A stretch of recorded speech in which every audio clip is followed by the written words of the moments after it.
You've been in the entertainment industry for, what, at least 30 years, maybe longer than that. Yes, 30 plus years. And for those who don't know, I mean, kind of your claim to fame, you managed some big artists like Missy Elliott and Busta Rhymes and I think LL Cool J. I'm sure I'm forgetting some others. 50 Cent, Mariah Carey. Yeah, Mariah Carey, not my the late partner, Chris Lighty, and I had a very successful management company called Violator. Correct. Yeah, and but I am curious though, when you got into that business, was that the business you wanted to go into, or was that just happenstance? That's an interesting question because I am always so honest about saying I was not a music buff, barely listened to the radio, did it strictly for entertainment purposes, had no real aspirations. But what I've always been is someone who recognized opportunity, and I had a clear sense of kind of what my skills were, right? My gifts. And it lent itself to, one, working with talent and being able to understand how to reach them and how to motivate them and how to help them build on whatever it is they wanted to do. And that was a natural, extension to management. But I do want to talk about just the idea of hip-hop culture, and for that matter, black culture. I think we're around the same generation. And I mean, there was a time where rap music was looked down upon by the mainstream. It was not marketable, if you will, certainly not outside of the black community. A lot of that changed in the 90s. Oh, the 90s was kind of the explosion of hip-hop becoming mainstream. Why do you think there was such an uptake of that culture by people who weren't part of the culture? Because hip-hop became pop culture. Right? The look, it was a lifestyle, everything about it, the swag, the wardrobe, it just became the cool factor.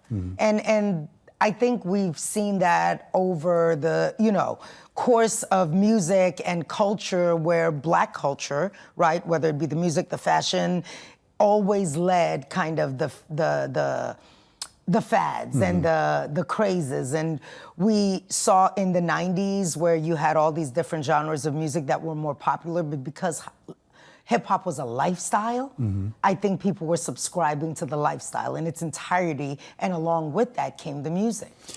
You managed to sort of segue from that into reality television. Some people know you from Love and Hip Hop as the producer of that.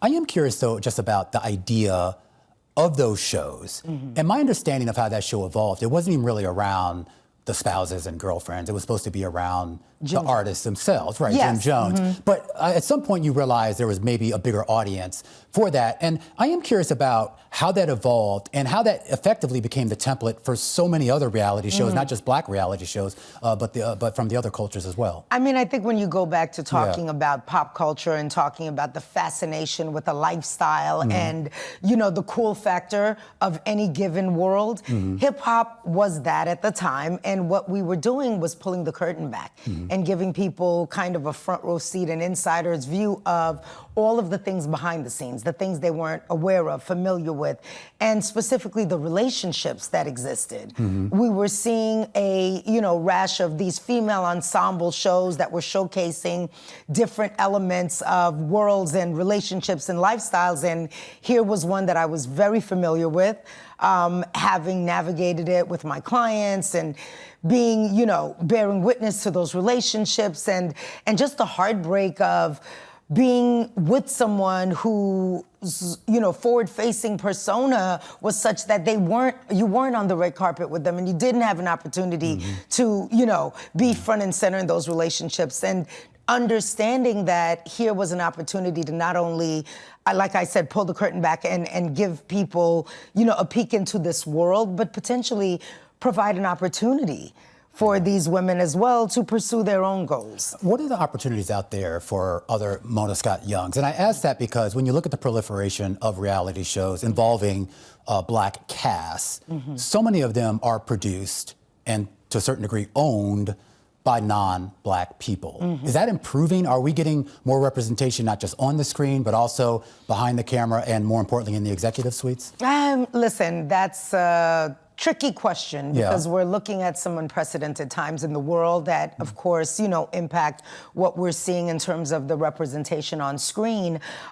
For me, the opportunity that provided me was not just to leverage everything that I had done and the world that I knew and the people that I had, access to into a television program that allowed me to produce and eventually form my own physical production company, but it was a gateway into, film, scripted, and all the things that I'm doing now. So are the opportunities out there? Sure. Are they as prevalent as I would love to see them? Not necessarily, but that's why a big part of what I try to do is provide those opportunities, especially for women who aren't coming up, on that trajectory. I made a very what is the word? Was it a lateral move? I just came from the music industry and moved into television. Right. So it wasn't, I didn't come up in the television game, and I try to provide those same kinds of opportunities for other women of color who want to explore other areas and other career goals.